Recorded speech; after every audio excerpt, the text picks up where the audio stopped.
cross, nobody in black nearby. Sacco. Locomotive gets that cleared. Oh, the loft, it's in for the goal! My goodness gracious! Traore catches.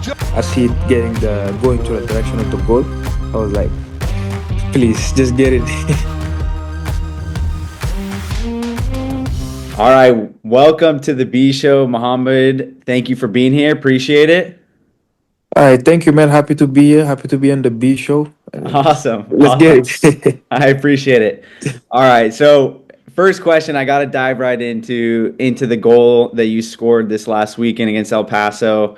So obviously, you guys go on the attack, trying to find the fourth goal, trying to find the equalizer. I think it was a couple crosses get blocked, get cleared. Armando Moreno takes a big touch. I got to know what's going through your head in that moment. Like, honestly, at the moment, all I was thinking about, like, just how can we get the other goal? How can we get another goal?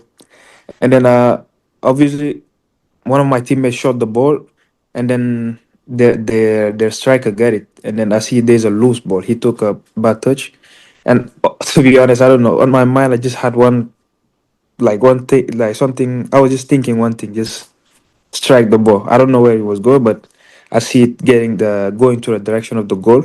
I was like, please, just get it.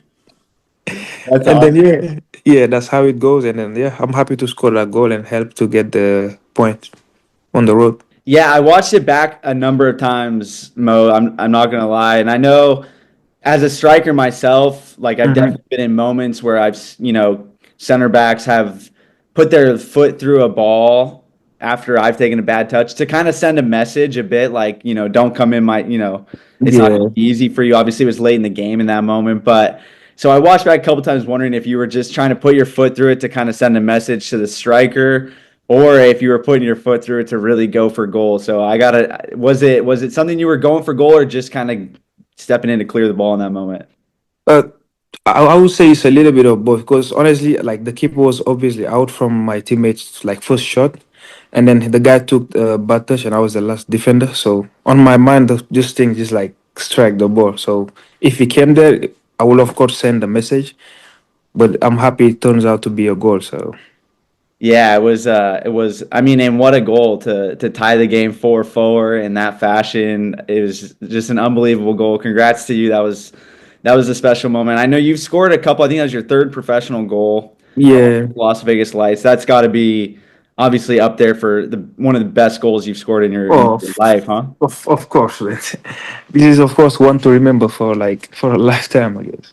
Yeah, yeah. Yeah. That's awesome. Mm-hmm. That's awesome. So, okay, so I know you're moving on. You're in your third season with Phoenix Rising. I got to know, Phoenix was always a tough place for me to play, a tough place to go on the road for me personally, but I know a lot of players that have played there and they absolutely love it. I got to know what's the appeal to be in Phoenix? I mean, to be honest, it's like I would say it's an honor to be in Phoenix Rising because like it's a great organization and like it's a winning team. I would say so. There's like it demands a lot to be here Yeah. because you gotta be consistent winning. I know like what happened in the past year, but still. So yeah, I'm really happy to be in this organization with the winning mindset and playing with a goal every year. Yeah, that's a good point. Phoenix always kind of has that standard, right, Yeah. of pushing to the top of the USL standings year after year. Mhm. And I think that's really well said, the way you said that. I appreciate that. Mhm. Now, Coach, is it Pa-Modou Kah? Am I saying that correctly?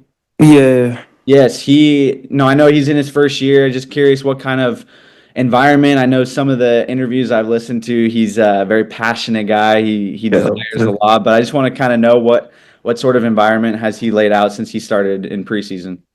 Yeah, like you say, he's a very passionate guy. So that thing is just translated on the field. So we work very hard, but also there's a balance. Like when it's time to work, you work, and then like everybody have a good relationship with each other. So what I would say is like he set up a good place of work. Like you work hard, but you enjoy yourself at the same time. That's good. That's a great environment. He's a young coach too, which I feel like has got to be. He brings a lot of that energy, which I can tell from Uh, watching him. And is that the case? oh yeah, of course. He always bring out the energy.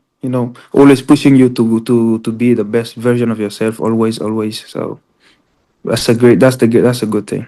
Good, good. Now I know for you, you had some time with LAFC and the MLS. I'm just curious for you. What are some of your goals and aspirations? As still a very young player, I know. Um, do you look to get back into the MLS? Or are you the type of player that just really enjoys the moment with where you're at in Phoenix, being in a very good environment as well, and just trying to be the best player you can in the moment? Or do you have those? What are your goals and aspirations?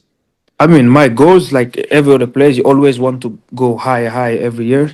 So of course, I'm trying my best. But right now, I'm focused on where I'm at right now, which is in Phoenix Rising. But of course, I will be happy, like maybe in the next season or so, just to go in a higher league and just showcase my talent and everything, just and keep improving every year.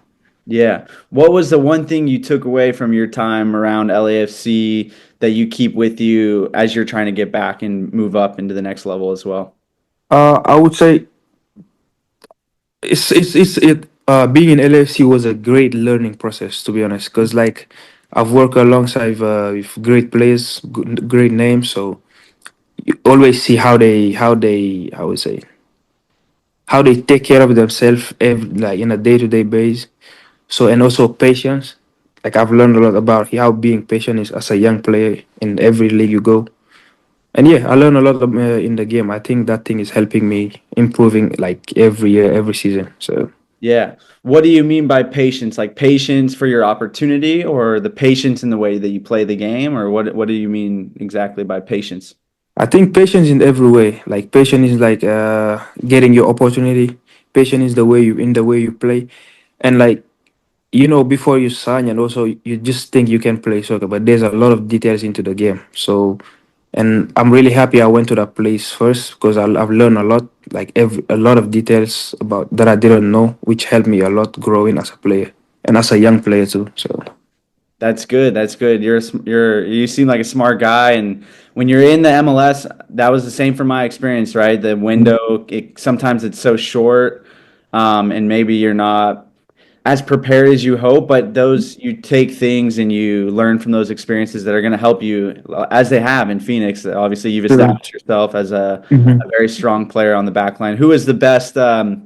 Who is like the one player that you were always curious about the way that they were taking care of themselves, or you were always kind of keeping an eye on how they played the game in LAFC? Uh, I would say Eddie Segura Oh yeah, because he plays in my position. So like, and he helped me a lot all the time. So he was like one of the. I mean, I was watching all of them, all yeah, because I'm always a guy that look up to players in my position, and even if you're not in my position, just to learn because you can learn something from everybody. But Eddie Segura was one of the guys I was just. I didn't tell him anything, but I was just watching, because I yeah. like the way he plays, the way he defending, the way he take care of himself, of himself. Oh, that's awesome. That's awesome. I like that.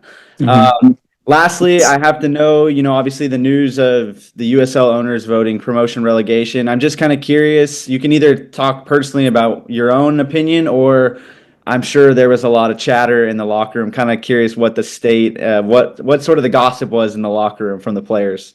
I mean, I think in my own opinion, I think it's a good thing though, especially in the US soccer. So, and like because it gives more opportunities to players and even like owners and every other team to just compete in a higher level and compete for like a more meaningful thing. To be honest.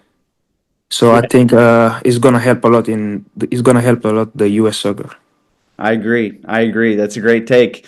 Mhm. Hey, thank you very much for your time, Mo. I appreciate it. I wish you and Phoenix Rising the best of luck this year as you guys continue on. Maybe take it easy on New Mexico United, though. Okay, maybe that one I'm gonna have to pull in the other direction. Hi, man. I'm so really happy to be here and thank you for having me. Thank you for having me on the B show. Thank you. Appreciate it, man. Yeah, congrats on a great goal. Wish you the best of luck, Mo. Thanks for your time. Thank you so much. Have a good one. Appreciate it.